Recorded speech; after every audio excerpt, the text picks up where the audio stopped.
Yan, at dito mga Lodi, meron kayong may mga nakalagay diyan kung saan kayo banda pupunta. Yan, may mga nakasulat din dito. At sadyang hindi talaga kayo maliligaw. Yan. Kung gusto niyo ma-explore yan, titingnan niyo lang yan kung ano ang pwedeng puntahan at ang gusto niyo marating. Napakahaba at napakalawak din pala nito, Lodi. So, mapapagod din kayo kakaikot.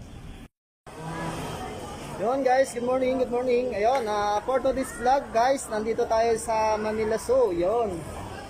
Yan, nandito po tayo sa labas dahil pagdating niyo po dito sa labas ay magkakaroon po kayo ng registration.